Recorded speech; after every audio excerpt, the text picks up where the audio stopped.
خروج کی کتاب یہ بائبل کی دوسری کتاب ہے اور یہ پچھلی کتاب پیدائش کی کہانی کو آگے بڑھاتی ہے جس کا اختتام ابراہم کے پوتے یعقوب پر ہوا جب وہ 70 افراد پر مشتمل اپنے خاندان کو لے کر مصر میں گیا۔ اب یعقوب کا 11واں بیٹا یوسف مصر میں نائب حاکم بن گیا تھا اور اس نے قحط میں اپنے پورے خاندان کو بچا لیا تھا، اور اس طرح مصر کے بادشاہ فرعون نے اس خاندان کو مصر جیسی محفوظ پناہ گاہ میں رہنے کی پیشکش کی تھی۔ اس طرح بالآخر یعقوب مصر میں وفات پا گیا اور یوسف اور اس کے سارے بھائی بھی وفات پا گئے۔ تقریباً 400 سال گزر جاتے ہیں اور خروج کی کہانی شروع ہوتی ہے۔ اب اس نام سے مراد وہ واقعہ ہے جو کتاب کے پہلے نصف حصے میں رونما ہوتا ہے، مصر سے اسرائیل کا خروج۔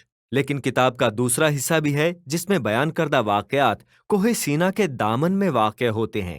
اس ویڈیو میں ہم صرف پہلے نصف حصے پر غور کریں گے جہاں صدیاں بیت گئیں اور اسرائیل کی اولاد برومند اور کثیر التعداد اور فراوان اور نہایت زور آور ہو گئی اور وہ ملک ان سے بھر گیا۔ اب اس سطر کے پیچھے دانستہ طور پر اس برکت کی بازگشت ہے جو خدا نے سارے انسانوں کو باغ عدن میں بخشی تھی، اور یہ ہمیں اب تک کی بائبل کی کہانی یاد دلاتی ہے۔ انسان نے بغاوت اور گناہ کے ذریعے خدا کی برکت کو ضائع کر دیا، اور اس طرح خدا نے ابراہم کے خاندان کو ایسے وسیلے کے طور پر چنا جس کے ذریعے وہ پوری دنیا کے لیے اپنی برکت کو بحال کرے گا۔ لیکن نیا فرعون اسرائیل کو ایک برکت کے طور پر نہیں دیکھتا، وہ دراصل سمجھتا ہے کہ اسرائیلی پناہ گزینوں کا یہ بڑھتا ہوا گروہ اس کی حکومت کے لیے خطرہ ہے، اور جس طرح انسان پیدائش میں برکت کے خلاف بغاوت کرتا ہے، ویسے ہی یہاں فرعون خدا کی برکت کے وسیلے کو تباہ کرنا چاہتا ہے، یعنی بنی اسرائیل کو۔ وہ انہیں جبری مشقت میں بے دردی سے غلام بنا لیتا ہے، اور پھر وہ حکم دیتا ہے کہ تمام اسرائیلی نومولود لڑکوں کو دریائے نیل میں غرق کر دیا جائے۔ فرعون بائبل میں اب تک کا بدترین کردار ہے، اس کی بادشاہی خدا کے خلاف بغاوت کا مظہر ہے۔ فرعون نے اپنے مفادات کے لیے نیک و بد کی اپنی ہی تعریف کر لی ہے کہ معصوم بچوں کا قتل عام بھی اس کی نظر میں اچھا ہو گیا، اور اس طرح پیدائش میں مذکور بابل کی نسبت مصر زیادہ بدتر ہو گیا ہے۔ اسرائیل اس نئے بابل کے خلاف مدد کے لیے فریاد کرتا ہے اور خدا جواب دیتا ہے۔ سب سے پہلے تو خدا اس وقت فرعون کی بدی کو پلٹتا ہے جب ایک اسرائیلی ماں اپنے بیٹے کو ایک ٹوکری میں ڈال کر دریائے نیل میں ڈالتی ہے، اور وہ بچہ بحفاظت فرعون ہی کے گھر میں پہنچ جاتا ہے۔ اس کا نام موسیٰ رکھا جاتا ہے، اور وہ بڑا ہو کر بالآخر ایسا مرد بنتا ہے جسے خدا فرعون کی بدی کو شکست دینے کے لیے استعمال کرے گا۔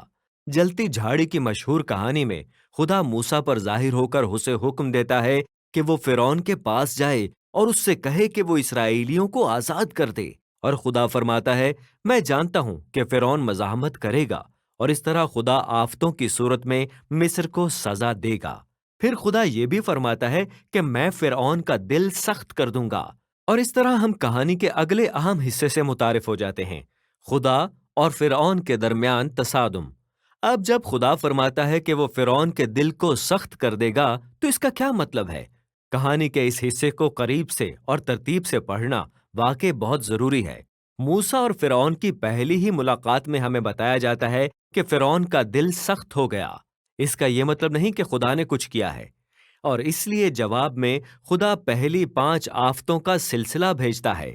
ہر آفت فرعون اور اس کے مصری معبودوں کا مقابلہ کرتی ہے، اور ہر بار موسیٰ فرعون کو موقع دیتا ہے کہ وہ اپنے آپ کو حلیم کرے اور اسرائیلیوں کو جانے دے۔ لیکن ہر آفت کے بعد ہمیں بتایا جاتا ہے کہ فرعون نے اپنا دل سخت کر لیا، یا اس کا دل سخت ہو گیا، وہ اپنی مرضی سے یہ کر رہا ہے۔ اور اس طرح 5 آفتوں کے دوسرے سلسلے کے ساتھ ہم سننے لگتے ہیں کہ کس طرح خدا نے فرعون کے دل کو سخت کیا۔ کہانی کا لب لباب یہ ہے، اگرچہ خدا جانتا تھا کہ فرعون اس کی مرضی کے خلاف مزاحمت کرے گا، پھر بھی خدا نے اسے اچھا کام کرنے کے تمام مواقع فراہم کیے۔ لیکن آخرکار فرعون کی شرارت اس مقام تک پہنچ جاتی ہے جہاں سے کوئی واپسی نہیں۔ میرا مطلب ہے، اس کے مشیر بھی سوچتے ہیں کہ اس کا دماغ خراب ہو گیا ہے، اور یہی وہ وقت تھا جب خدا فرعون کی بدی کی سمت کو موڑ کر مخلصی کے اپنے منصوبوں کی طرف لے جاتا ہے۔ جب خدا اپنے لوگوں کو بچاتا ہے تو وہ فرعون کو اجازت دیتا ہے کہ وہ اپنی تباہی کا ذمہ لے اور آگے ایسا ہی ہوتا ہے۔ آخری آفت کے ساتھ ہی جو کہ فسح کی رات ہے، خدا فرعون کی ساری بساط الٹ دیتا ہے۔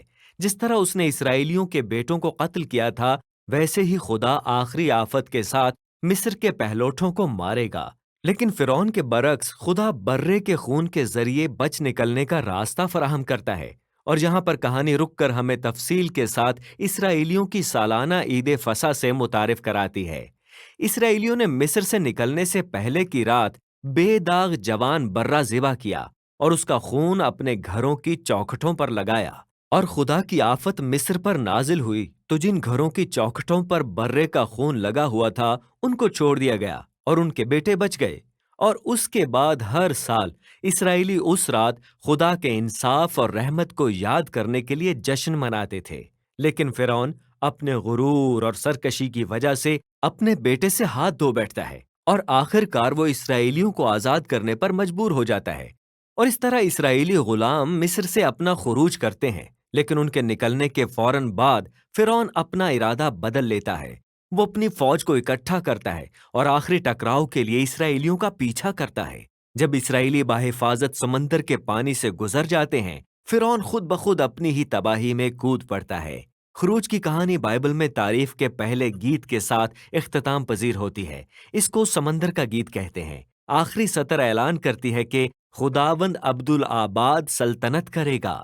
شاعری میں گیت بیان کرتا ہے کہ خدا کی بادشاہی کی کہانی کیا ہے۔ یہ اس کے متعلق ہے کہ کس طرح خدا اپنی دنیا میں بدی کا مقابلہ کرنے اور بدی میں جکڑے ہوئے غلاموں کو آزاد کرنے کے لیے مصروف ہے۔ خدا اپنے لوگوں کو موعودہ ملک میں لائے گا جہاں اس کی الہی حضوری ان کے درمیان سکونت کرے گی۔ یہ کہانی اس بارے میں ہے کہ جب خدا اپنے لوگوں کا بادشاہ بنتا ہے تو کیسا منظر ہوتا ہے۔ جب اسرائیلی گیت گاتے ہیں، کہانی ایک تیز موڑ لیتی ہے۔ بنی اسرائیل کوہ سینا تک پہنچنے کے لیے بیابانوں میں سے گزر رہے ہیں اور وہ بھوکے اور پیاسے ہیں، اور وہ اس طرح رہائی دینے پر موسیٰ اور خدا پر بڑبڑاتے ہیں۔ وہ کہتے ہیں کہ وہ مصر میں اپنے پرانے اچھے دنوں کے مشتاق ہیں۔ میرا مطلب ہے یہ پاگل پن ہے۔ لہٰذا خدا فضل سے اسرائیل کے لیے بیابان میں خوراک اور پانی مہیا کرتا ہے۔